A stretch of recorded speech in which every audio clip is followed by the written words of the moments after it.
My name is Julia. I am 48 years old, and I spent 23 years believing I knew everything about my husband. I trusted him completely. So when I discovered he had been checking into hotels with a young woman using my name to hide it, my world shattered. But what broke me even more was learning my own son knew and helped him keep the secret. Before I tell you what I found behind that hotel door, let me know where you are watching from today. Hit that like button and subscribe to my channel. Because what waited inside that room was the last thing I ever expected to see. I grew up believing that marriage was sacred. My parents, Harold and Betty, stayed together for 52 years until my father passed away. They showed me what commitment looked like. They argued sometimes, sure, but they always worked things out. They never gave up on each other. So when I met Victor at a financial conference in downtown Columbus 25 years ago, I thought I had found my own version of that lasting love. I was 23, then fresh out of college with a degree in accounting. I had just started my first real job at a small firm, and the conference was mandatory for all new employees. I remember feeling overwhelmed by all the experienced professionals in their expensive suits, talking about portfolios and investments like it was second nature. I felt out of place standing by the refreshment table with a cup of lukewarm coffee trying to look like I belonged. That is when Victor approached me. He was 36 at the time, already established in his career as an insurance executive. He had this confident way about him, not arrogant, but assured. He asked me what I thought of the keynote speaker, and I admitted I had zoned out halfway through. He laughed a genuine laugh and said he had done the same thing. We talked for over an hour that day. Victor told me he had recently moved to Columbus from Philadelphia after his first marriage ended. He said it was a short marriage, just 2 years, and they had no children. He did not go into details, and I did not ask. I figured everyone had a past, and what mattered was the present. Over the next 2 years, Victor courted me in ways that felt like something out of a movie. He sent flowers to my office every Friday. He remembered every small thing I mentioned, from my favorite ice cream flavor to the name of my childhood pet. He made me feel seen in a way no one ever had before. When he proposed by Alum Creek Lake on a crisp autumn evening, I said yes without hesitation. My parents adored him. My mother kept saying how lucky I was to find such a responsible, mature man. My father shook Victor's hand and told him to take care of his little girl. Everything felt perfect. Our wedding was intimate, just close family and a few friends. We honeymooned in Napa Valley, drinking wine and dreaming about our future. Victor talked about the house we would buy, the children we would have, the life we would build together. I believed every word. 4 years into our marriage, Ethan was born. I was 29 and Victor was 42. From the moment he held our son, Victor transformed into the most devoted father I had ever seen. He changed diapers without complaint. He woke up for midnight feedings so I could rest. He read bedtime stories with different voices for each character, making Ethan giggle until he fell asleep. As Ethan grew, Victor stayed involved in ways many fathers did not. He coached Little League Baseball, attended every school play, and helped with homework even when it frustrated him. People often commented on what a wonderful family we had. Neighbors would say we were relationship goals. Friends told me I was lucky to have a husband like Victor. And I believed them. I believed I had won the lottery of love. Looking back now, I can see the things I chose to ignore.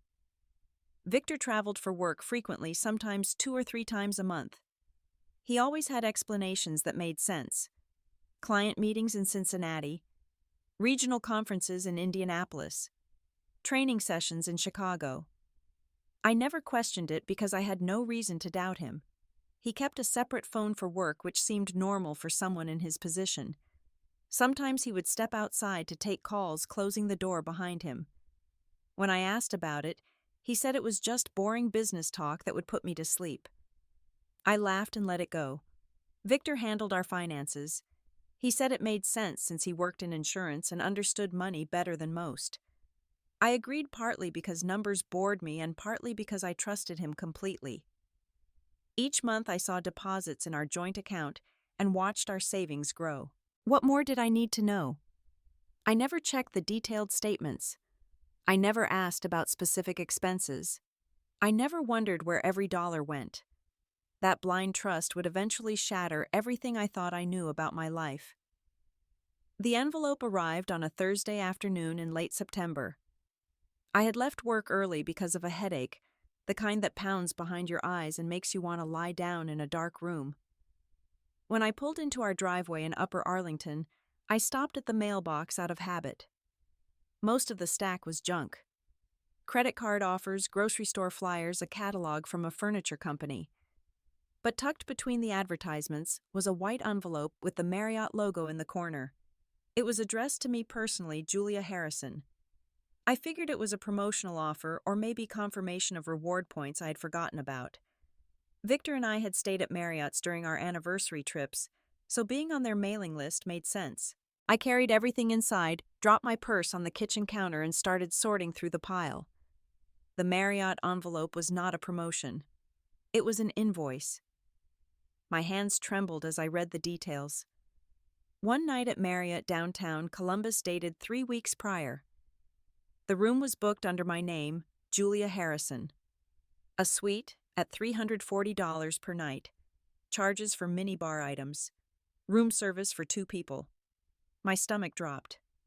3 weeks ago on that Friday night, I had been home alone.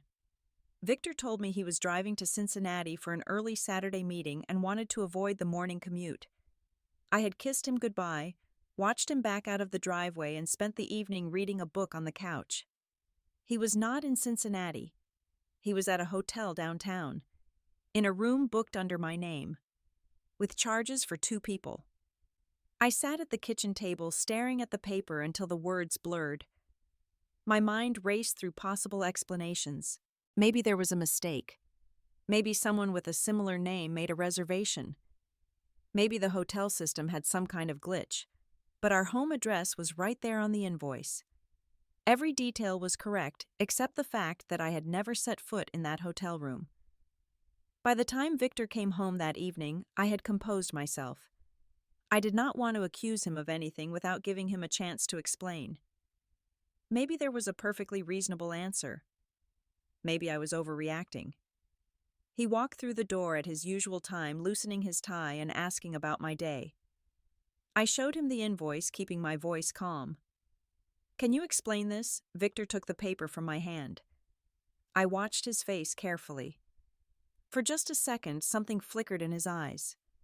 Surprise, maybe, or something else I could not identify. Then his expression smoothed into confusion. "Oh, this must be a mistake," he said casually. "The hotel probably mixed up reservations. You know how these computer systems can be." I pointed to the address. "But it has our home address. How would they get that wrong?" He shrugged. "Probably from our anniversary stay last year. Remember we stayed at the downtown Marriott? Their system must have gotten confused somehow. You were in Cincinnati that night. That is what you told me." Victor nodded, still looking at the invoice like it was an amusing puzzle. "I was definitely in Cincinnati. This is obviously an error. I will call them tomorrow and sort it out. Do not worry about it." He handed the paper back to me, kissed my forehead, and walked to the bedroom to change clothes. Just like that. The conversation was over. That night I lay in bed next to my husband, listening to his breathing slow as he drifted off to sleep. The invoice sat in my nightstand drawer. I had put it there because I did not know what else to do with it. I wanted to believe Victor. I wanted to accept his explanation and move on. But something felt wrong. The way he dismissed my concerns so quickly. The flicker in his eyes before he composed himself. The casual tone that seemed just a little too practiced. Over the following days, I found myself watching Victor more closely. Small things I had never noticed before suddenly seemed significant.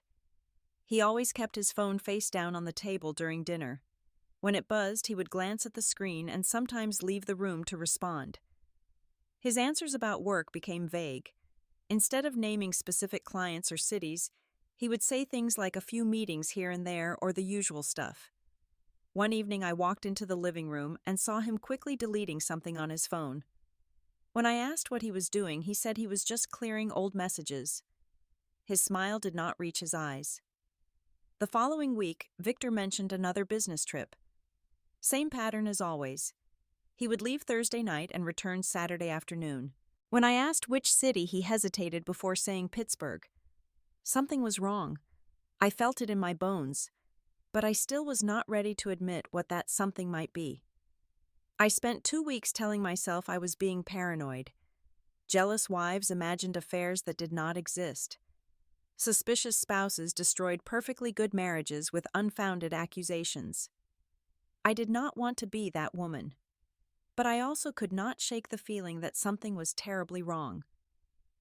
On a rainy Monday morning, I sat in my office at the hospital and made a decision. I would look at our financial records. If there was nothing unusual, I would let the whole thing go.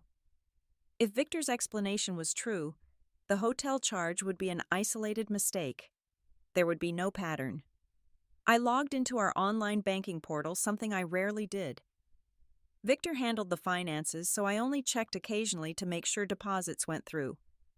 I never looked at the detailed transaction history. That morning I looked, and what I found made my blood run cold. Hotel charges. Not one but many. Marriott, Hilton, Hyatt. All in Columbus. All dated within the past 12 months. The frequency was consistent, about 1 or 2 stays per month. The amounts ranged from $200 to $400 each time. Every single charge corresponded to a date when Victor had supposedly been traveling for work. I printed the transaction history and highlighted each hotel charge. The pattern was undeniable. My husband had been booking hotel rooms in our own city, probably while I sat at home believing he was hundreds of miles away.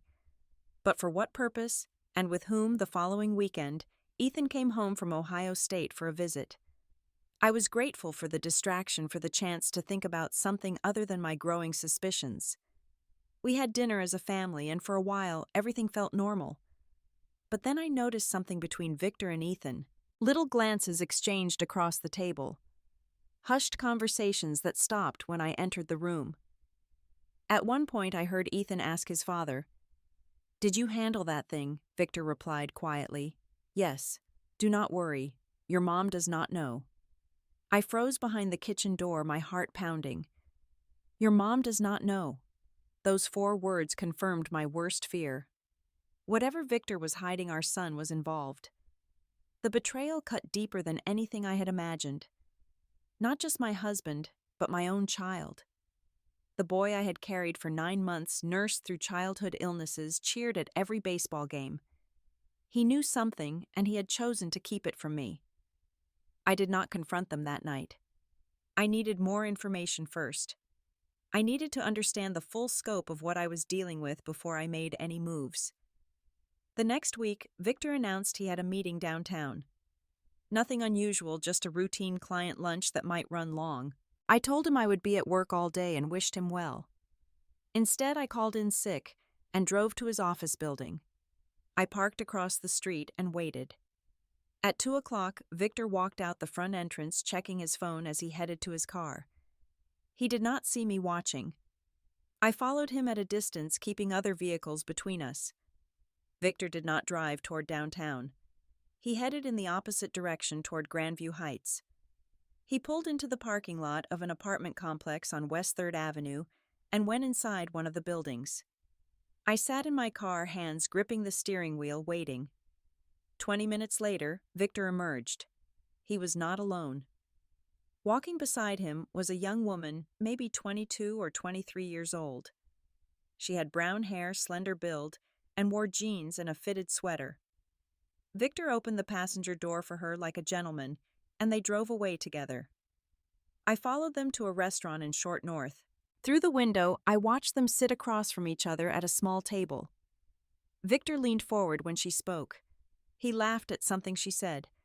She reached across the table and placed her hand on his, and he did not pull away. I took out my phone and snapped photos through the restaurant window. Each image felt like a knife in my chest.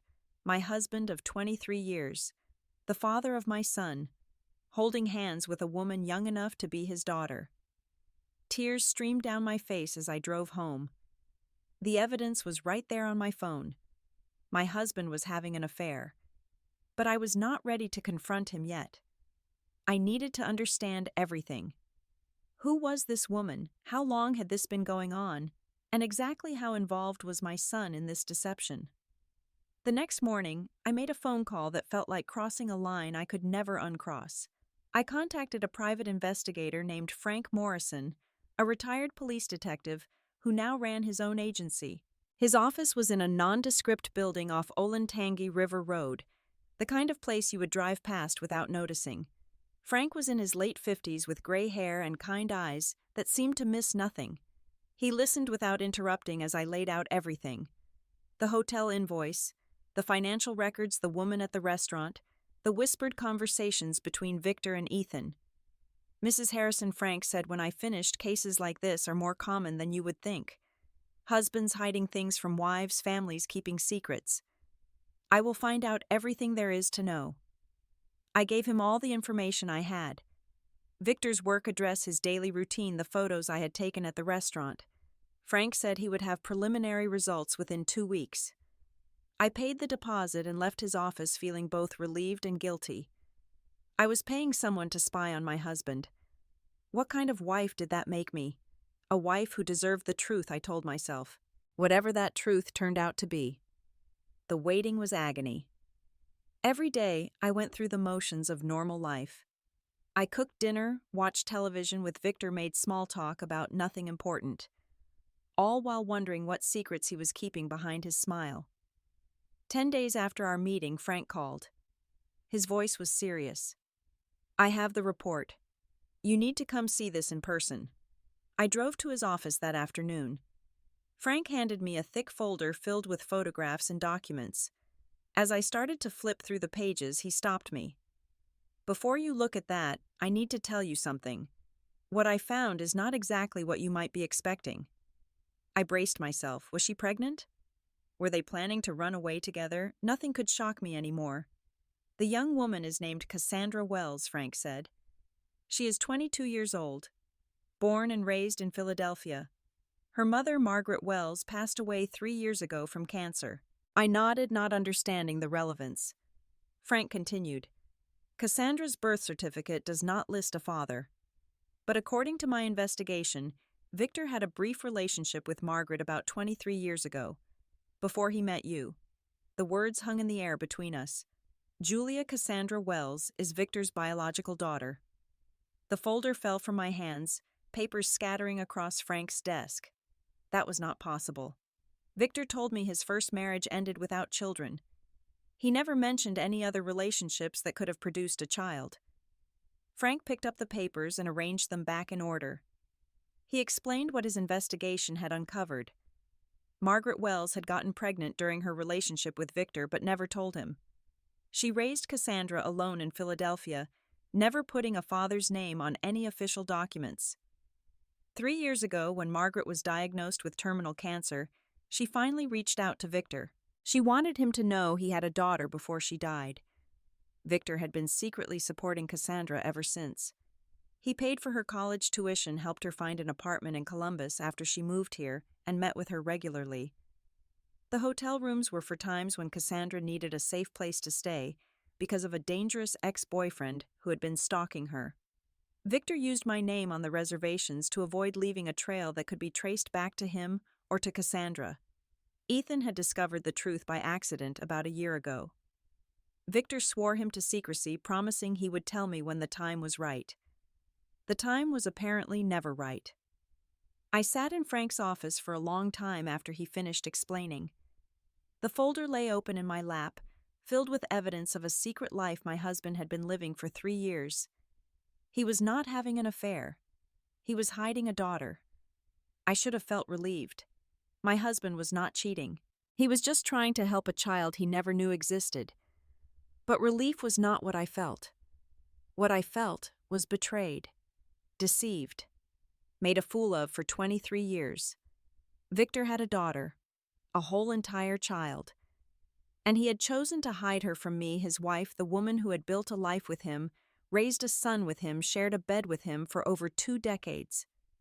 The lie was different from what I expected, but it was still a lie, and it changed everything. I spent 3 days processing what Frank had told me. 3 days of going through the folder page by page, studying the photographs, reading the documents. 3 days of looking at my husband across the dinner table and wondering who he really was. On the fourth day, I made a decision. I was done being kept in the dark. It was time to take control of this situation on my own terms. Frank had informed me that Victor planned to meet Cassandra the coming Saturday. They had reservations at the Hilton downtown, another room booked under my name. I knew exactly what I needed to do. First, I called the hotel. "Hello," I said in my most confident voice. "I have a reservation for this Saturday under the name Julia Harrison. I seem to have misplaced my keycard.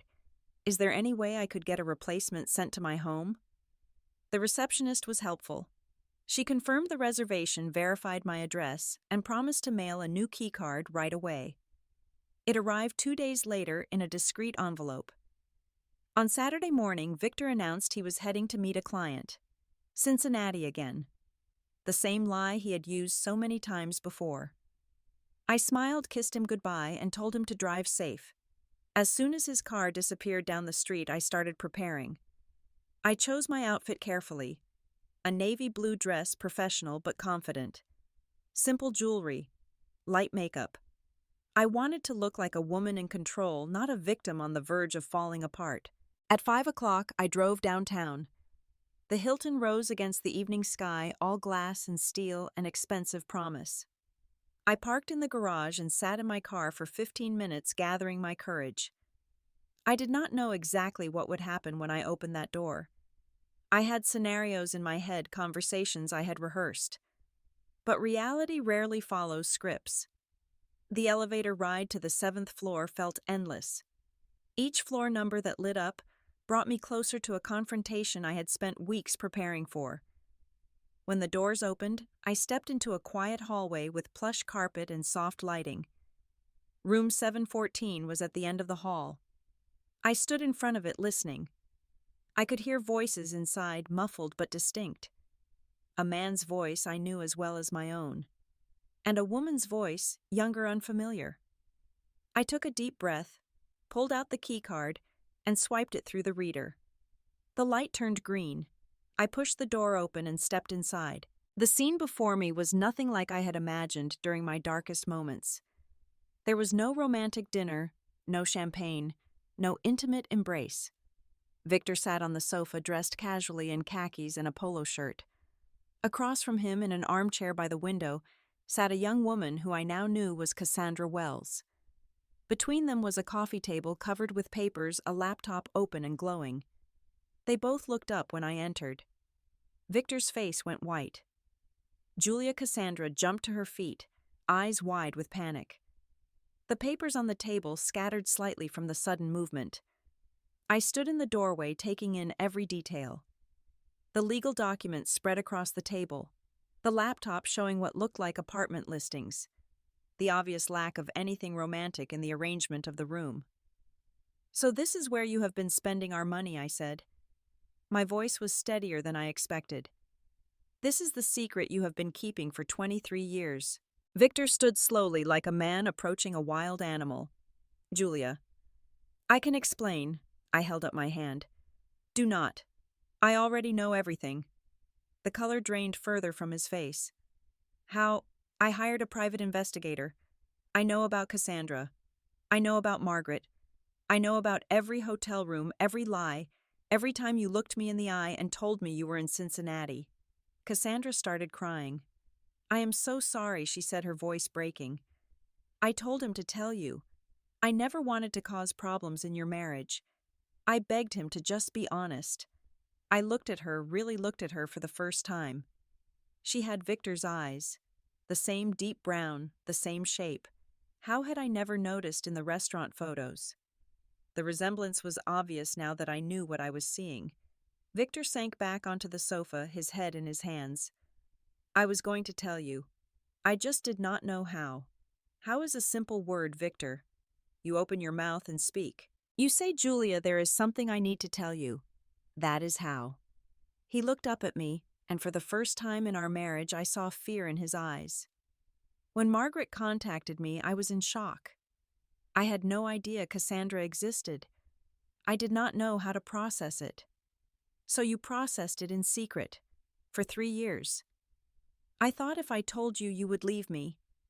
I thought I would lose everything. I walked further into the room, closing the door behind me. So instead, you decided to lie. You decided that keeping me ignorant was better than trusting me with the truth.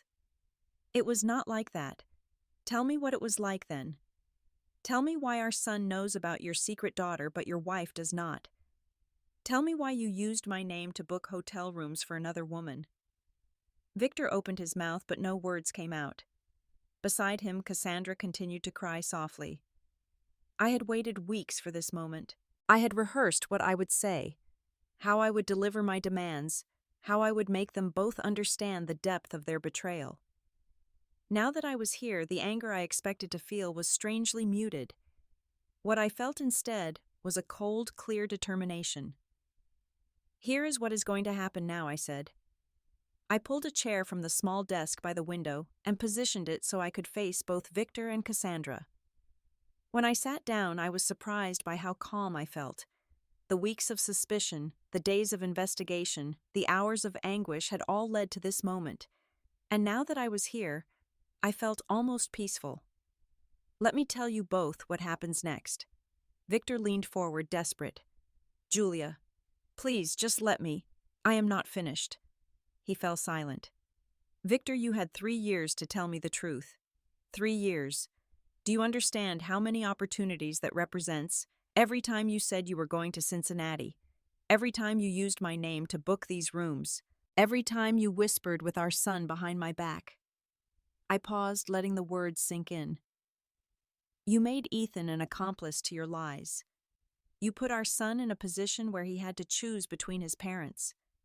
Do you have any idea how unfair that was to him? Cassandra spoke up, her voice still shaky. He was just trying to protect me. My ex-boyfriend was dangerous. He was following me, threatening me. The hotels were safe places where I could stay when things got bad.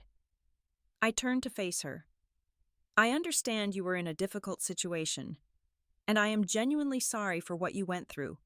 No one should have to deal with that kind of fear. She nodded, wiping her eyes. But that does not excuse your father's choice to lie to me for years. There were ways to handle this with honesty. He could have told me about you from the beginning. We could have helped you together openly as a family. Instead, he chose deception. Victor stood and walked to the window, his back to both of us. He stared out at the city lights beginning to flicker on in the dusk. You are right, he said quietly. About all of it. I was a coward. Yes, you were. He turned around. I was terrified. When Margaret told me about Cassandra, my whole world tilted. I had a daughter I never knew about, a child I had missed raising, and I did not know how to explain that to you without you thinking I had lied about my past. You did lie about your past. I told you my first marriage ended without children. That was true. But I never told you about Margaret because I was ashamed of how things ended between us. I was young and selfish, and I left her without knowing she was pregnant. And you carried that shame into our marriage. You let it grow into a wall between us. He nodded slowly. I thought if I just helped Cassandra quietly, if I made up for lost time without disrupting our family, everything would work out. I know how stupid that sounds now. It sounds worse than stupid. It sounds cruel. Victor flinched at the word. I stood up and walked toward him. Here is what is going to happen. You have 2 options. Option 1. We go home tonight. You tell me everything, every single detail from the moment Margaret contacted you until now. No more secrets. No more lies. He nodded eagerly. Yes. I will tell you everything. I am not finished. Cassandra is introduced to our family properly. Openly. As your daughter. If she needs help, we help her together. No more secret hotel rooms. No more hiding. He kept nodding. Of course. Whatever you want. I also want marriage counseling. We clearly have trust issues that need professional help. And you will sign a postnuptial agreement. If anything like this ever happens again, if I ever catch you lying to me about something this significant, I walk away with everything. Victor's jaw tightened. That seems extreme. What seems extreme to me is a husband who lies to his wife for 23 years, who builds a secret relationship with a child while his wife remains ignorant, who involves their son in the deception. That is extreme, Victor. My conditions are reasonable. He was silent for a long moment. An option two. We file for divorce on Monday. We divide our assets, sell the house, and go our separate ways. You can have all the secret relationships you want. You just will not have me. The room fell silent. Cassandra sat frozen in her chair. Victor stared at me like he was seeing me for the first time. Julia. Victor said finally, I do not want a divorce. I love you. I have always loved you. Then prove it. Accept my terms. I accept. All of them. Good. Now call Ethan. Victor blinked. What? Call our son.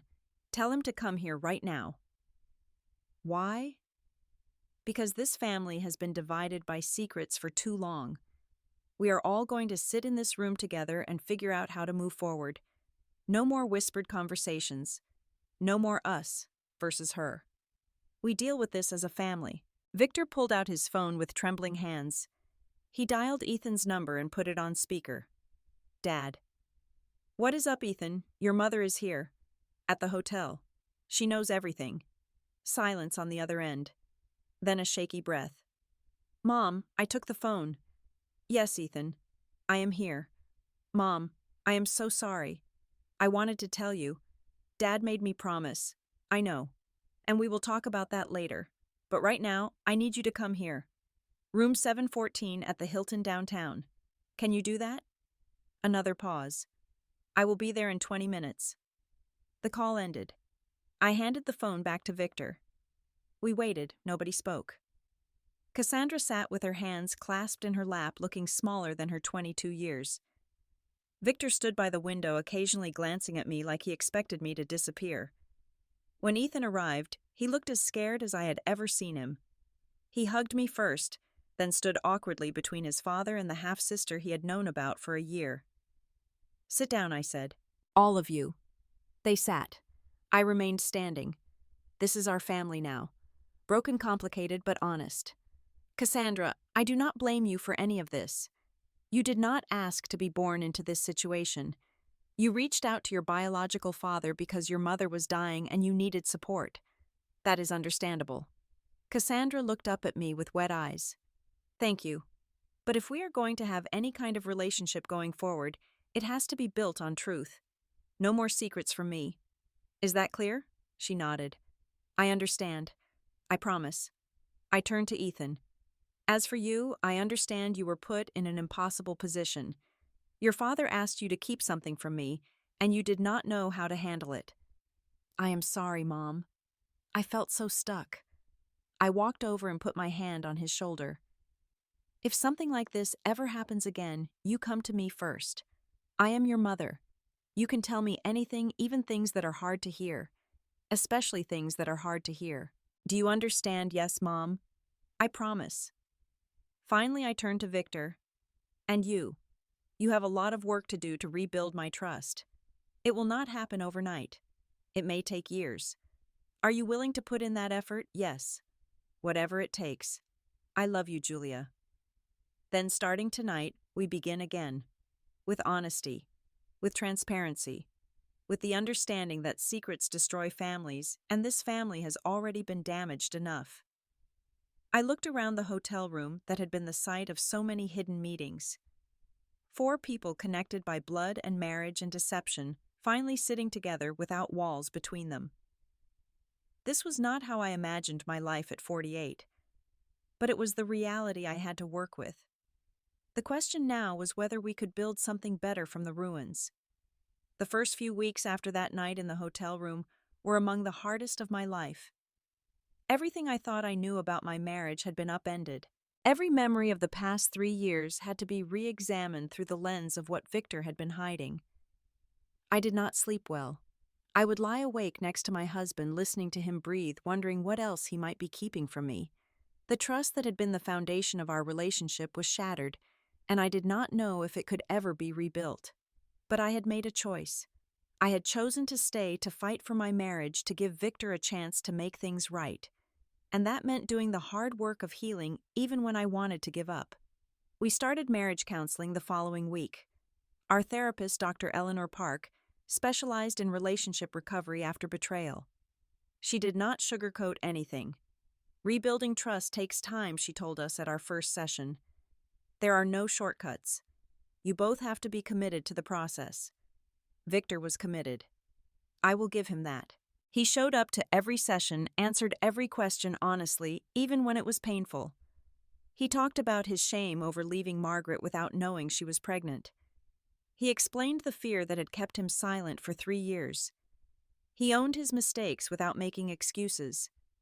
I talked about my pain, the feeling of being excluded from a major part of my husband's life, the humiliation of learning that my son knew something I did not, the anger that still flared up at unexpected moments, triggered by small reminders of the deception. Dr. Park guided us through exercises designed to rebuild communication. Victor had to practice telling me things he was uncomfortable sharing. I had to practice listening without immediately reacting in anger. We both had to learn a new way of being together. It was exhausting. There were days when I questioned whether it was worth the effort. Days when the hurt felt too big to overcome. But slowly, painfully, things started to shift. Introducing Cassandra to our extended family was another challenge. I called my parents first, explaining the situation as simply as I could. My mother was shocked. My father was silent for a long time. "That man has some nerve," Dad finally said.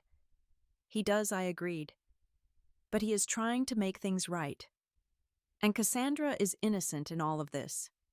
She deserves to know her family." When my parents met Cassandra, the awkwardness was palpable. But my mother, ever the gracious hostess, made sure Cassandra felt welcome. By the end of the evening, they were looking through old photo albums together, Mom pointing out family resemblances and childhood stories. Ethan and Cassandra developed their own relationship. They were not quite siblings in the traditional sense, having missed 19 years of growing up together, but they found common ground. Both loved old movies. Both had a dry sense of humor that surfaced in unexpected moments. Watching them laugh together at dinner one evening, I felt something loosen in my chest. Maybe this could work. Maybe we could become something like a real family. Cassandra and I had our own conversations. She told me about growing up without a father, wondering why her birth certificate had a blank space where his name should be. She talked about her mother's illness, the devastating final months when Margaret decided to reach out to Victor. "I wanted to hate him at first," Cassandra admitted, "for not being there, for leaving my mom to raise me alone. I understand that feeling. But then I met him, and he was so broken about it. He really did not know Mrs. Harrison. My mom never told him. Please call me Julia." She smiled a hesitant but genuine smile. "Julia, thank you for giving this a chance. Thank you for not just shutting us all out." I reached across the table and squeezed her hand. "You are part of this family now, complicated as that may be." 6 months after that night in the hotel room, things were different. Not perfect, not by a long stretch, but different in ways that felt like progress. Victor and I still went to counseling every other week. The sessions were less intense now, more about maintenance than crisis management. He had signed the post-nuptial agreement without complaint. He had opened all our financial accounts to me, giving me full access to review anything at any time. We sold the house in Upper Arlington. Too many memories, too many reminders of the years of deception. We bought a smaller place in Worthington, a fresh start in a new neighborhood where no one knew our history. Victor's relationship with Cassandra was out in the open now. They had lunch once a week, and she came to our house for Sunday dinners whenever her schedule allowed. Her dangerous ex-boyfriend had been arrested on unrelated charges and was serving time in state prison. She no longer needed to hide in hotel rooms. Ethan graduated from Ohio State, and got a job at an accounting firm in downtown Columbus. He apologized to me several more times for keeping his father's secret. Each time I told him the same thing. We move forward. We do not keep looking back. My relationship with Victor was healing, though the scars remained. Some days I looked at him and saw the man I fell in love with 25 years ago. Other days I saw the stranger who had hidden an entire daughter from me for 3 years. Both versions were real. Both were part of who he was. Learning to accept that complexity was perhaps the hardest part of all. When I walked into that hotel room 6 months ago, I expected to find my husband with another woman. I expected to discover an affair, a betrayal of the physical kind. What I found instead was a different kind of betrayal. The assumption that I could not handle the truth. The decision to keep me ignorant rather than trust me with a difficult secret. In some ways, that hurt more than an affair might have. An affair is about weakness, about giving in to temptation. What Victor did was about judgment. He judged me and found me lacking. He decided I was not strong enough, not understanding enough, not trustworthy enough to know about his daughter. That judgment was what I had to forgive. And forgiveness, I learned, is not a one-time event. It is a choice you make over and over every day, sometimes every hour. I am 48 years old. I have a husband who lied to me for decades. I have a stepdaughter I never knew existed until 6 months ago. My family is messier than I ever imagined it would be. But for the first time in a long time, we are real. We are honest. We are healing. That hotel room did not destroy my marriage. It gave us a chance to rebuild it on a foundation of truth instead of lies. And that foundation, as painful as it was to construct, is worth everything. If you are watching this and you suspect your partner is hiding something, trust your instincts. Do not ignore the signs. Do not make excuses. Find out the truth even if it scares you. The truth might not be what you expect. Sometimes the secret is not another woman. Sometimes it is a past they were too ashamed to share. Sometimes it is a fear so deep they could not find the words. But whatever the truth is, you deserve to know it. You deserve a partner who trusts you enough to be honest. And if they cannot give you that, you deserve to walk away. I chose to stay. That was my choice based on my circumstances, my values, my willingness to do the hard work of rebuilding. Your choice might be different, and that is okay too. What matters is that you make the choice, that you take control of your own story, that you refuse to be kept in the dark by people who are supposed to love you. That hotel room changed everything about my family, but in the end, maybe that change was exactly what we needed. Now I want to hear from you. Have you ever discovered a secret that changed your relationship? How did you handle it? Leave a comment below and share your story. If this video resonated with you, please hit that like button and subscribe to my channel. Share it with someone who might need to hear this message today. Thank you so much for watching and for being part of this community. May you always have the courage to seek the truth, the strength to face it, and the wisdom to know what to do next. Take care of yourselves, and I will see you in the next video.